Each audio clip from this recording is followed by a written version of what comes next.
재미난 이야기 중에 그 바보 삼형제 이야기라고 있습니다. 말을 하면 반드시 죽게 되는 동굴 안에 이 삼형제가 들어갔는데, 장남이 동굴에 들어가자마자 자기 동생들에게 너희들 절대 말하면 안 돼, 당부시키다가 죽었습니다. 둘째가 그걸 보고 자기 동생에게 야, 형 바보 아냐? 왜 자기가 말을 해? 그 말하고 죽었습니다. 두 형들이 말한 것 때문에 죽는 것을 보고는 셋째는 야, 나 혼자 살았네?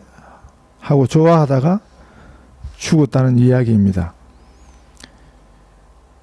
이 이야기가 바보 형제들 이야기 같지만 사실은 모든 이런 유머, 웃음에는 우리 인생에 대한 풍자가 들어 있습니다. 우리가 그렇게 바보 같은 그런 것 때문에 일을 망치고 인생을 망치는 경우가 많다는 것입니다. 끝까지 잘 참지 못하는, 어려운 시험을 다 통과했는데 마지막 시험에 떨어지는 경우가 얼마나 많습니까? 의사 되기가 호주고 한국이고 다 어렵습니다. 뭐 의대에 들어가는 것도 어렵고, 그리고 또 의대를 들어갔다 그래가지고 다 의사가 되는 건 아니거든요. 의대를 졸업하고 그 수련이 인턴 과정을 마치기까지 얼마나 어렵고 힘든 일인 줄 모르는 것입니다. 한국에서 한 의사가 우수한 의대를 마치고, 그리고 그 어렵다는 인턴 생활도 잘 끝내고 드디어 원하던 대학 병원의 전공의가 되었습니다. 그리고 이제 그 전공의까지 잘 마치고 그 대학 병원의 스텝으로 결정이 난 그날 밤 축하주를 너무 많이 받아 마셨다가 그 다음날 깨어나지 못하고 세상을 떠난 일이 있습니다. 얼마나 안타깝고 답답한 일입니까? 그 고생을 해서 그 자리에 이르게 되었는데 그 마지막 고비에 걸린 것입니다. 어떻게 보면 우리 인생이라는 것이 다 그런 것 같습니다. 어려운 시절을 다 보내고 나면 그때 죽음이 찾아옵니다. 제가 그 장례식 가서 이런 이야기들을 참 많이 들었습니다. 그렇게 고생하며 살았는데 이제 그 고생이 끝날만 하니까 죽는다 하는 그런 이야기를 장례식마다 가서 들었습니다. 시작도 중요하지만 우리 인생에서는 어떻게 잘 마치느냐 하는 것도 참 중요합니다. 우리 신앙생활도 그렇습니다. 잘 시작하는 것도 중요하지만 우리의 신앙을 어떻게 잘 마치느냐 하는 것이 더 중요한 것입니다. 저희 목사들 이야기를 좀 해보면, 제가 대학 신학과에 처음 들어가서 대학 들어가기 위해서 면접을 하는데 그 교수님이 저한테 그러시더라고요. 목사 되는 게 얼마나 어려운 줄 아냐 그러더라고요. 그때만 해도 잘 몰랐습니다. 저는 사실 못 모르고 목사 되겠다고 신학교를 갔는데, 저는 그 교수님 인터뷰하는 그 순간에 뭘 깨달았냐 하면, 목사 되기 위해서는 대학 4년 그리고 신학대학원 3년을 7년을 공부해야 목사가 되는 줄 저는 그때 처음 알았습니다.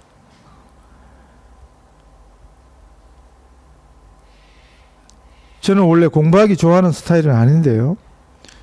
그래서 7년 동안 공부해야 된다 소리를 들으니까 참 깜깜했습니다. 그리고 그 안에 군대도 또 3년을 갔다 왔으니까 10년 만에 신학대학원을 졸업하고 목사가 될 수 있었습니다. 10년을 기다려서 목사가 되면 그럼 다 된 것입니까? 그때부터 시작이었습니다. 전 지금도 신학교에서 가르치기도 하지만 공부도 하거든요. 평생 배우는 것이 목사직이 아닌가 그렇게 이해하고 있습니다. 제가 한국교회 있을 때 부목을 3군데 교회에서 했습니다. 부목사를. 근데 공통점이 뭐냐면 가는 데마다 원로 목사님들이 계시더라고요. 제가 원로 목사님들 있는데 간 게 아니에요. 가보니까 교회마다 원로 목사님이 계시더라고요. 원로 목사를 하면 한국교회에서 20년 이상을 한 교회에서 목회하신 그분들에게 해당되는 말인데 그런 분들이 다 계시더라고요. 그런데 공통점이 뭐냐면 원로가 되시고 나서 더 존경을 못 받더라 하는 것입니다. 그 3분 다 이름만 대면 뭐 교회 좀 오래 다니신 분들은 다 알만한 아주 유명한 분들인데 실제로 원로 목사가 되고 나니까 별로 그렇게 오히려 욕먹는 일들이 더 많더라는 거죠. 왜 그런가? 제 나름대로 이유를 찾아보니까 욕심 때문에 그렇습니다. 참 이상했습니다. 어떤 의미에서 한평생을 목사하고 한 교회에서 최소 20년 이상을 해가지고 원로 목사라는 그런 아주 명예로운 이름을 받았는데 그런데 그분들이 욕먹는 이유가 욕심이 아직까지 있더라는 거죠. 아니면 욕심이 더해 가더라는 거죠. 목사들만 그러겠습니까? 사람이 그렇게 어리석은 것 같습니다. 갈수록 이 어리석음의 자리에 올라가는 것 같습니다. 우리 신앙생활을 성경에서는 마라톤으로 장거리 경주에 비유를 하는데 이 장거리 경주의 의미를 알기 위해서라도 혹시 건강이 되시는 분들은 장거리를 한번 달려보시는 게 좋습니다. 절대 무리하시면 안 되고요. 이거 알기 위해서 또 장거리 뛰시다가 돌아가시면 안 되니까.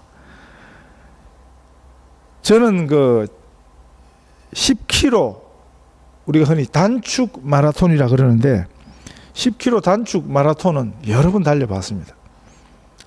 본 마라톤에 비하면 4분의 1밖에 안 되지만 10km를 달려보면 그 거리가 우리 아이들 말로 장난이 아니에요. 중간을 딱 돌고 나면 지치는 게 아닙니다. 중간 돌기 전에 이미 지쳐요. 그래서 그만 주저앉고 싶다, 그만두고 싶다 하는 마음이 그냥 꿀떡같이 일어나는 것입니다. 언제가 제일 힘든가? 겨우 10km인데 가면 갈수록 힘들어지는 거예요. 결성점이 다가올수록 사실은 더 힘들어지는 것입니다. 우리의 신앙생활도 그렇습니다. 바울이 우리의 이 믿음 생활을 장거리 경주에 비유한 이유가 있는 것입니다. 하나님을 향한 순종이요, 훈련이 되고 그러면 쉬워질 것 같습니까? 그렇지 않습니다. 갈수록 더 힘들어지는 것입니다. 그렇기 때문에 방심하면 안 되는 것입니다. 큰 소리 치면 안 되는 것입니다. 매일 우리가 하나님 앞에 어린아이가 되어야 하는 것입니다. 그 힘든 마라톤을 어떻게 이겨낼 수 있는가? 제가 말씀드렸습니다. 마라톤 할 때 언제가 제일 힘든가? 결승점이 가까울수록 더 힘들어요. 그러나 사실은 그 힘든 경주를 이겨내도록 하는 것은 결승점이 얼마 남지 않았다 하는 사실이 또한 이겨내게 하는 것입니다. 우리가 감사할 수 있는 것들은 이 신앙의 경주를 우리 혼자 하는 게 아니에요. 우리가 만약 혼자 가는 길이면 아마 절반도 다 못 돌고 다 주저앉을 것입니다. 그런데 하나님께서 교회가 무엇입니까? 성도의 교제가 무엇입니까? 우리가 함께 달리는 이들이 있는 것입니다. 아마 마라톤 경주도 자기 혼자 뛰면 그 거리를 다 뛰어내는 선수들이 얼마 되지 않을 것입니다. 특별히 성경은 뭘 가르쳐 주십니까? 우리 곁에서 우리와 함께 달려주시는 분이 계십니다. 우리가 힘들어 주저앉으면 돌덩이보다 더 무거운 우리를 업고 달리시는 분이 계십니다. 그분이 우리 주님이십니다. 우리를 완주토록 절대 쉽지 않습니다. 무지하게 어려운 길입니다. 그러나 우리가 가려고 작정만 하면 주님이 대신 우리를 업고라도 가시는 것입니다. 우리가 완주하도록 주님께서 우리를 도우시는 것입니다. 그것이 신앙의 비밀이고 신앙의 축복입니다.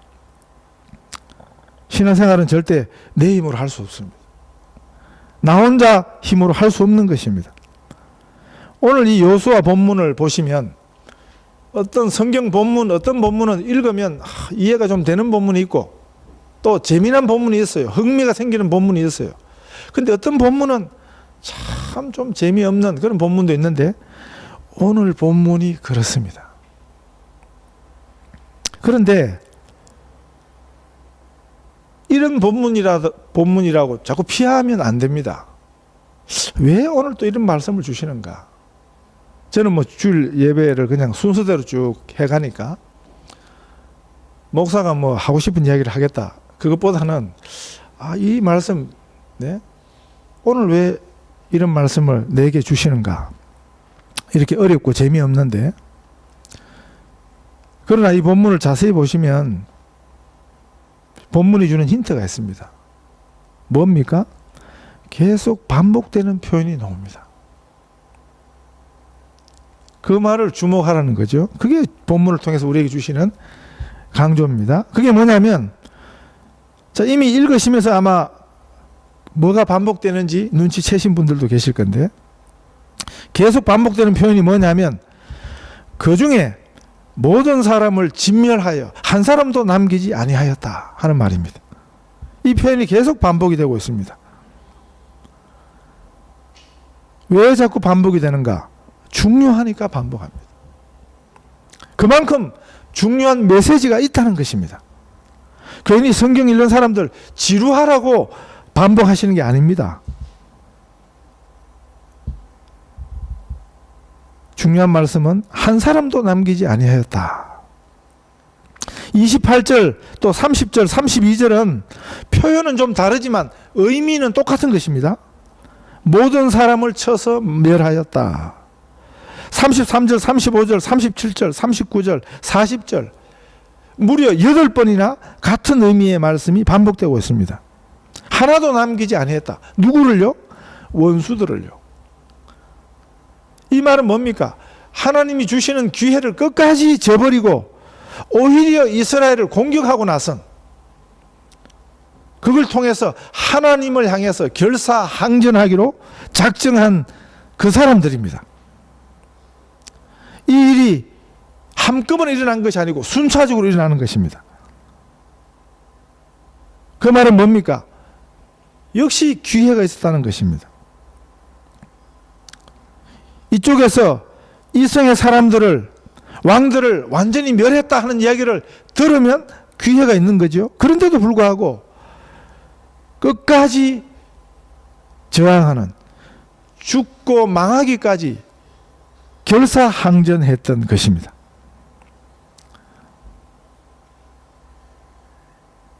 이 대적들은 반드시 진멸해야 했다는 것을 보여주죠. 누군가를 남겨두면 이런 기회 앞에서도 계속 결사항전했던 자들이 결국은 하나님 백성의 원수가 된다 하는 것을 보여주는 것입니다. 실제 이런 일이 이스라엘 역사 속에서 계속 남아 있습니다. 결국 그 남겨진 자들이 지금까지 이스라엘을 괴롭히고 있습니다. 그냥 여름밤에 목이 달라드는 그런 정도가 아니에요. 죽기를 작정하고 공격해 오는 것입니다. 요즘은 IS, 이슬라믹 스테이트 테러 때문에, 전쟁 때문에 팔레스타인의 그 테러 소식이 좀 잘 안전해지고 있지만 테러가 없는 게 아니에요.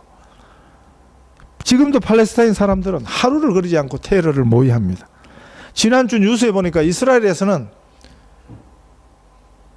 특히 예루살렘 안에서는 이스라엘 사람들하고 팔레스타인 사람들이 대중 버스를 같이 못하는 법을 발의를 했습니다. 제가 그 뉴스를 듣고 이 소리가 뭔가 이런 거죠. 팔레스타인 사람이 버스를 타려고 올랐다가 거기 이스라엘 사람이 한 사람도 앉아 있으면 그 사람은 내려야 된다는 거죠. 좁은 땅이지만 이런 긴장이 있습니다. 이제 그만해라, 그만 싸워라. 아무리 옆에서 평화를 하라고 권면을 해도 근본적인 그 원수의 마음이 사라지지 않습니다. 저는 성경의 안목을 가지고 그 팔레스타인에 일어나는 분쟁을 보면 아마 예수님 오시기 전까지는 끝나지 않는 분쟁이 아닌가 그런 생각을 합니다. 그 근본 이유가 무엇인가? 여호수아 시대부터 시작된 것입니다. 우리 개인의 문제도 마찬가지입니다. 우리가 개인적으로 극복하지 못한 죄는 우리 영혼의 원수가 되는 것입니다. 끝까지 남아서 우리를 괴롭힐 것입니다. 우리가 반드시 이겨내어야 하는 것입니다.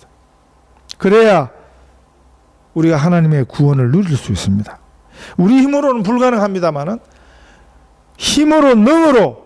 우리 힘으로 능으로는 못하지만 하나님의 신으로 성령님으로는 가능한 것입니다. 묻어놓으면 없어지는 게 아닙니다. 잠시 잊어져 있다가 다시 고개를 내밀게 되는 것입니다. 어제 저는 뉴스에 보니까 미국 그 뉴욕에 9.11 테러로 황폐화가 되었던 그 자리에 새 빌딩이 완공이 되었습니다. 그 빌딩 100층인가 102층인가에 뉴욕 전체를 전망하는 360도 통유리로 된 전망대가 있는데 그 장면이 어제 방송이 됐습니다. 뉴욕의 명물 빌딩이 9.11 테러의 아픔을 이제 씻고 그렇게 완공이 되었다. 그런데 테러의 위협이 끝난 게 아닙니다. 그때보다 더하면 더해졌지. 또 다른 테러가 어디선가 웅크리고 있다가 기회를 엿보고 있습니다. 그 일당들을 다 잡아놓으면 또 다른 일당들이 생겨날 것입니다. 여호수아서부터 그 원인을 볼 수 있는 것입니다. 사람들하고 자꾸 부닥쳐서 교회에 옮겨 다니는 분들이 있는데 목사들이 볼 때는 그 사람은 계속 옮겨 다녀야 돼요. 자기하고 부닥치는 사람 피한다고 되는 게 아니에요. 부닥치는 그 근본적인 자신의 마음을, 그 근원을 뿌리채 고쳐야 되는 것입니다. 이걸 심리학적으로 선뿌리라 그렇게 표현하는데 우리 속에 선뿌리가 있습니다. 옛날 어른들 입이 솟태다 하는 말 들어보셨습니까? 어른들 하셨는데 그 말이 뭡니까? 입이 섭다는 거죠. 입 자체가 써요. 그러니까 아무리 맛있는 음식을 먹어도 자기 입이 선데 그 맛있는 음식이 맛있게 느껴지지 않는다는 소리입니다. 근본적인 원인을 고쳐야 하는 것입니다. 우리 신앙생활에 있어서 이 근본적인 순종의 문제는 우리가 만나는 대적인 문제가 아니에요. 우리 자신의 문제입니다. 마라톤을 하다가 중도에 주저앉고 포기하는 사람들도 많습니다. 처음에 출발은 굉장히 많은 사람들이 하지요. 그런데 그 사람들이 전부 다 결승전에 들어오지 못합니다. 다 들어오지 못하지만 그렇다고 한 사람도 결승점에 들어오지 못하는 것은 아닙니다. 그 고된 경주를 끝까지 완주하는 사람들이 있습니다. 올림픽에서는 1등을 하고 메달권에 들어야 주목을 받지만 우리 신앙의 경주는 그렇지 않습니다. 얼마나 먼저 오느냐 그걸 보지 않습니다. 우리 주님은. 그러나 우리 주님이 보시는 것은 끝까지 완주하는 자를 보십니다. 우리 신앙생활에도 온전한 순종이 어렵습니다. 참 어려운 일입니다. 절대로 쉽지 않습니다. 그러나 목적하셔야 됩니다. 지난 금요일 우리 공부하면서 그런 얘기 했습니다. 우리는 율법적인 신앙생활을 하면 안 됩니다. 율법주의, 그걸 다른 말로 완전주의라 그래요. 완전주의. 완전하지 않은 인간이 완전한 채 하려 그러니까 얼마나 어렵겠습니까? 남도 죽이고 자기도 죽이는 거예요. 우리는 완전주의를 외식하는 게 아니에요. 우리는 그러나 완전을 지향합니다. 그게 다릅니다. 완전주의를 가장하는 게 아니고, 그러나 우리는 완전을 목적합니다. 완전을 지향합니다. 지금 신앙의 경주에서 아무렇지도 않아, 나는 뭐 아무렇지도 않아, 그런 완전주의를 외식하는 거죠. 힘들어요. 어려워요. 허걱대고 막 숨이 딱 끊어질 것 같은 그런 숨차오름이 있습니다. 그러나 우리는 포기하지 않습니다. 힘들다고 그냥 대충 하면 되는 것 아니고 우리의 표대로 삼아야 합니다. 평생이 걸리는 것입니다. 우리의 대적, 불순종, 불신앙을 하나도 남김없이 제거하리라 하는 그런 열망이 필요한 것입니다. 이 마음으로 사는 것, 이것이 이제 처음 사랑이죠. 처음 헌신의 마음으로 사는 것입니다. 이 순종이 놀라운 상급이 될 것입니다. 축복이고 영광이 될 것입니다. 우리 성령 하나님의 도우심을 간절히 구하십시다. 그래서 우리의 경주를 온전히 감당해내는, 그래서 승리하는 우리 성도들 다 되시기를 축복합니다.